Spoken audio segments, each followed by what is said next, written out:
No doubt monsoon एक बहुत ही रिफ्रेशिंग एंड रिलैक्सिंग सीजन है। हर तरफ लश ग्रीनरी नजर आती है। However there is much more to bother. Monsoon अपने साथ dirt, seepage, damp floors, soggy rugs and carpets, fungus और बहुत सारे इंसेक्ट्स लेकर आता है। We have to be more cautious so that हम अपने घर में अकॉर्डिंगली इसको मैनेज कर सकें। ये वीडियो मॉनसून सीरीज का पार्ट 4 है। फर्स्ट 3 पार्ट्स की वीडियो का लिंक मैं कमेंट सेक्शन में पिन कर दूंगी। You can check it out, जिनमें more than 60 monsoon hacks share कर चुकी हूँ। And today's video is the continuation of that series. So let's get started. Assalamu alaikum dear viewers and welcome back. Monsoon में weather is so unpredictable. Monsoon में कभी cloudy weather होता है और कभी धूप निकल आती है। स्वेटिंग रूटीन से ज़्यादा हो रही होती है। So that to avoid bad smell and for my personal hygiene मैं डेली शावर लेती हूँ।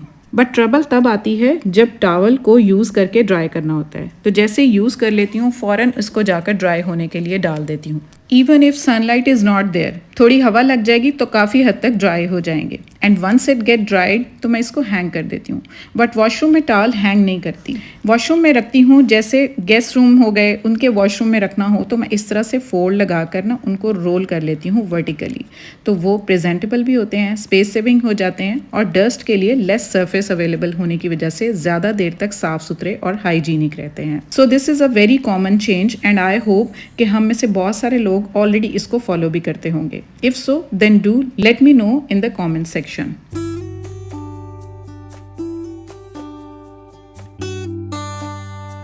अब टॉवल अगर मोटे हों, अगर फ्लफ़ी हों इस तरह के, तो ज़्यादा टाइम लेंगे ड्राई होने के लिए क्योंकि धूप की कमी होती है।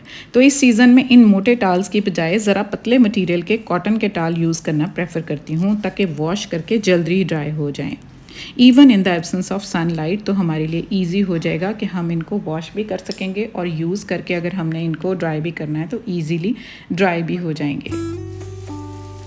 नेक्स्ट प्रॉब्लम इज मॉनसून में धूप की कमी की वजह से हमें thick, fluffy, knitted carpets, rugs and even runners use नहीं करने चाहिए क्योंकि ज़्यादा वाटर एब्जॉर्ब करते हैं, जल्दी गीले हो जाते हैं और फिर ड्राई होने में बहुत ज़्यादा टाइम लगता है और स्मेल भी आनी शुरू हो जाती है। मोर ओवर मोल्ड्स और जर्म्स भी पैदा होने का डर ज़्यादा होता है, तो जल्दी इनको वॉश भी करना पड़ेगा और फिर ड्राई करना भी मुश्किल हो जाएगा। तो इस प्रॉब्लम को सॉल्व करने के लिए पतले कॉटन के, थ्रेड मटेरियल के या फिर एंटी स्किडिंग इस तरह के मैट्स जो हैं वो सरफेस को जो कोर्स कर देते हैं वो यूज़ कर सकते हैं। डोर मैट्स हो गए, रग्स हो गए, तो आप इस तरह के या माइक्रोफाइबर के मैट्स का भी आप यूज़ कर सकते हैं ताकि पतले मटेरियल होने की वजह से वो जल्दी सूख जाएं और वॉश करना भी ईजी रहे। स्पेशली घर के एंट्रेंस और एग्जिट डोर मैट्स को निटेड या स्लिपरी नहीं होना चाहिए। पानी ज़्यादा एब्जॉर्ब कर लेते हैं और स्लिपरी भी हो जाते हैं। तो यहाँ भी कॉटन के पतले और कोर्स सरफेस वाले रग्स को मैं यूज़ करना प्रेफर करती हूँ। जल्दी ड्राई भी होते हैं और स्लिपरी भी नहीं होते।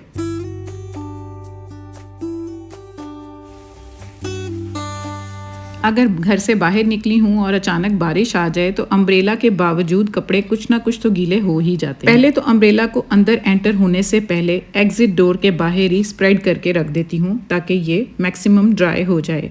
फिर उसको अंदर लेकर जाती हूँ। फ़ौरन गीले कपड़े चेंज कर लेती हूँ ताकि फ्लू वगैरह ना हो जाए। बट अब प्रॉब्लम कहाँ आती है कि ये गीले कपड़े ड्राई कैसे करूँ। कोशिश तो यही करती हूँ कि फौरी वॉश कर लूँ ताकि मड वगैरह के स्टेन्स पक्के ना हो जाएं। फ़ौरन वॉश ना करने हो तो इनको डायरेक्ट लॉन्ड्री बैग में गीले ही नहीं डालती और ना ही मशीन में रखती हूँ क्योंकि इससे एक तो बैड स्मेल बन जाएगी, दूसरा गीले कपड़ों का कलर छूटकर दूसरे कपड़ों को लग सकता है। सो इसके लिए मैं अंदर ही कपड़ों को फैलाकर डाल देती हूँ ताकि स्प्रेड होकर जल्दी सूख जाएँ। मोर ओवर फ़ैन ऑन कर देती हूँ ताकि ड्राई होने में कम टाइम लगे।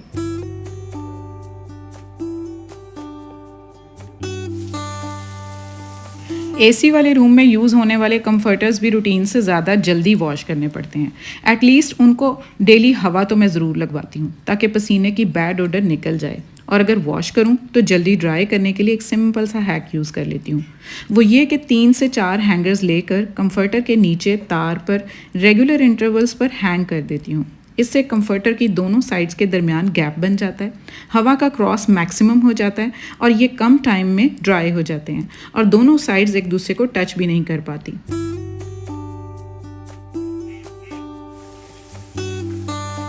मॉनसून में जब भी मैं फ्लोर क्लीनिंग करती हूँ, पूरे घर की हो या स्पेशली किचन की, हमेशा पानी में रॉक सॉल्ट ऐड कर लेती हूँ और फिर मॉपिंग करती हूँ। इससे हर तरह के इंसेक्ट्स, चींटियाँ, मक्खियाँ और मच्छर दूर रहते हैं और फ्लोर एकदम नीट, क्लीन, जर्म फ्री हो जाता है। And it ensures to provide a complete hygienic environment.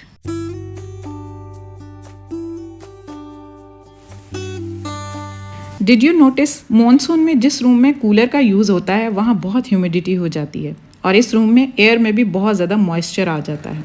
हमारे बिस्तर गीले, दीवारें गीली और कूलर की कूलिंग जेल पैड्स प्रॉपरली काम नहीं कर रहे होते। इसके लिए बेस्ट यही है कि आप इसके वाटर पंप को ऑफ करके इसको सिर्फ एयर मोड पर चलाएं ताकि हवा में नमी ना बने और एटलीस्ट खुश्क हवा अपना काम कर सके और स्वेटिंग ना हो।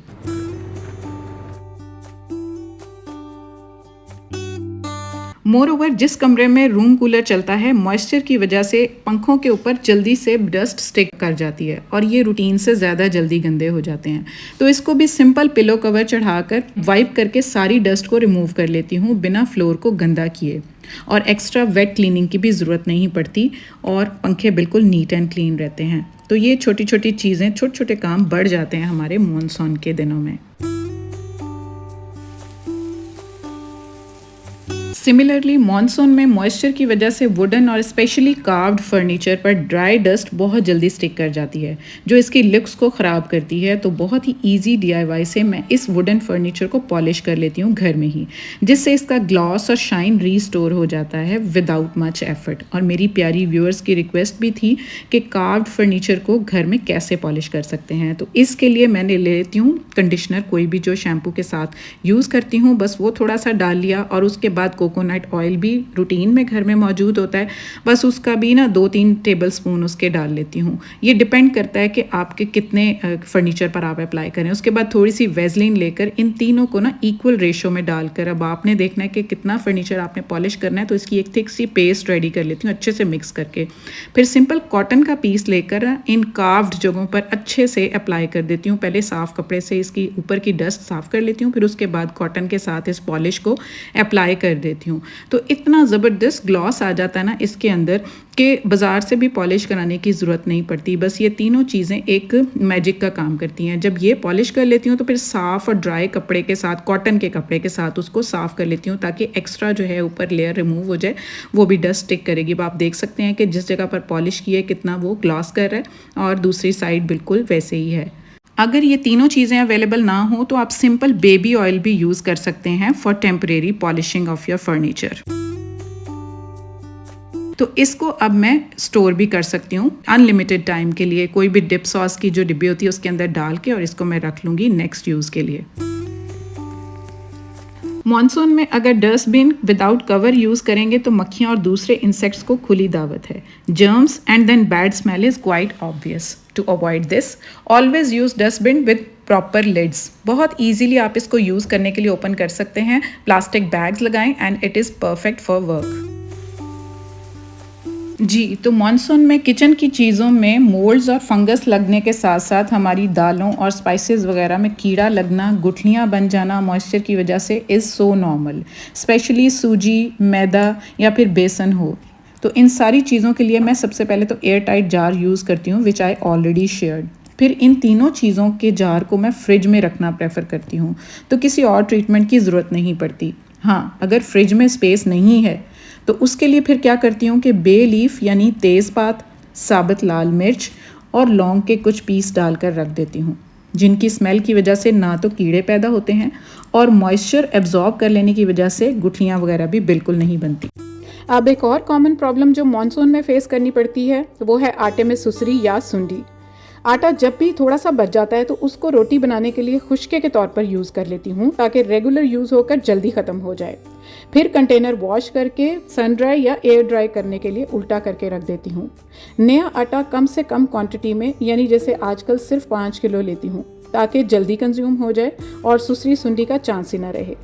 जब नया आटा रीफिल कर लिया तो साथ साथ थोड़ा सा नमक, लौंग और तेज़पात डालकर आटे में अच्छी तरह मिक्स कर देती हूँ, जिससे कीड़े का पैदा होने का तो बिल्कुल चांस ही ख़त्म हो जाता है।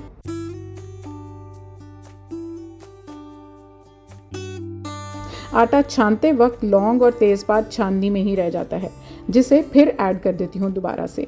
और नमक तो ऑलरेडी हमने आटे में डालना ही होता है। आप देख सकते हैं 2 दिन बाद मैंने आटा छाना और बिल्कुल कोई कीड़ा नहीं है। और कंटेनर को कवर करके रखती हूँ ताकि एक्सटर्नली कीड़े के एंट्रेंस का कोई भी चांस हो तो वो ख़त्म हो जाए। अब दोबारा छानकर आटा आपको चेक करा देती हूँ कि ये देख लें, बिल्कुल आटा जो है वो सुंडी सुसरी के बगैर है, बिल्कुल क्लियर है। नेक्स्ट प्रॉब्लम किचन में इंसेक्ट स्पेशली चींटियाँ बहुत ज़्यादा हो जाती हैं। तो इसके लिए ऑलरेडी बहुत सारी रेमेडीज़ मैं शेयर कर चुकी हूँ, बट ये बहुत ही इफेक्टिव है जो अभी शेयर करने लगी हूँ। तो नोज़ल वाली कोई भी स्प्रे बॉटल लेकर पेपरमिंट ऑयल, एसेंशियल ऑयल किसी भी कॉस्मेटिक्स की शॉप पर ईजिली अवेलेबल होता है। बस फ्यू ड्रॉप्स इसके यूज़ होते हैं। पानी के अंदर मैं डाल लेती हूँ और फिर ये शावर बॉटल रेडी हो जाती है। तो इसको मैं स्प्रे कर देती हूँ जिन एरियाज़ पर मुझे लगता है, स्पेशली हमारा जो काउंटर टॉप का प्लेटफॉर्म है जहाँ पर हम खाना बनाते हैं, छोटे छोटे पार्टिकल्स होते हैं जहाँ पर चींटियाँ आ जाती हैं, तो वहाँ मैं स्प्रे कर देती हूँ और फिर किसी भी साफ़ कपड़े से वाइप कर देती हूँ। तो एक लेयर आने की वजह से ना ये जो पेपरमिंट होता है इसकी स्मेल चींटियों को अच्छी नहीं लग रही होती, तो वो उस एरिया पर अप्रोच नहीं कर पाती। और स्पेशली हमारे जो चीनी के जार होते हैं या कोई भी रिलेटिव, हमारा हनी के जार हो गए या शक्कर वगैरह, जो भी मीठा हम यूज़ करते हैं ना, तो उनके जार्स को अगर हम इनके साथ वाइप कर लेना सिंपल, तो ये पेपरमिंट ऑयल की स्मेल के साथ चींटियाँ उस जगह का बिल्कुल रुख नहीं करेंगी। अदरवाइज़ हम चींटियों को किल करने की तरफ तो बिल्कुल नहीं जा रहे होते। इसी तरह हमारा जो डाइनिंग एरिया होता है वहाँ पर भी खाने के पार्टिकल्स की वजह से तो ये अप्रोच कर सकती हैं, तो उस जगह को भी इसी कपड़े से मैं वाइप कर देती हूँ। और मैं कभी भी आपको रेकमेंड नहीं करूँगी कि कोई ऐसी रेमेडी आप यूज़ करें कि चींटियों को किल कर दें, बल्कि जो ओपन एरियाज़ हैं किचन के अलावा जहाँ पर आपको चींटियाँ नज़र आती हैं ना, तो स्पेशली आप गंदम का आटा, उसमें थोड़ी सी शक्कर या चीनी ऐड करके ना तो उनको डाल दें, तो एक कार खैर भी होगा, आपके रिस्क में इजाफा भी होगा। एक और मॉनसून की कॉमन प्रॉब्लम है और वो है हमारी artificial jewellery, specially oxidised jewellery. उसके ख़राब होने का और गोल्ड प्लेटेड ज्वेलरी का कलर फेड होने का बहुत डर होता है। तो उसके लिए व्हाट आई यूज़ इज़ ये नेफ्थलीन बॉल्स यानी फिनाइल की गोलियाँ, जो मैं इस बॉक्स में रख देती हूँ, तो ज्वेलरी के ख़राब होने से ये बच जाती हैं, बिकॉज ये बॉल्स एक्स्ट्रा मॉइस्चर को एब्जॉर्ब कर लेते हैं। तो ये थी मेरी आज की story. I hope you will like and apply it in your rainy season. That's all about today's video. If you have suggestions and queries, please do share with me in the comment section. And yes, subscribe Womania ATF and don't forget to like and share. See you all soon. Until then, happy organizing from Womania ATF. Lots of love. Allah Hafiz and bye-bye.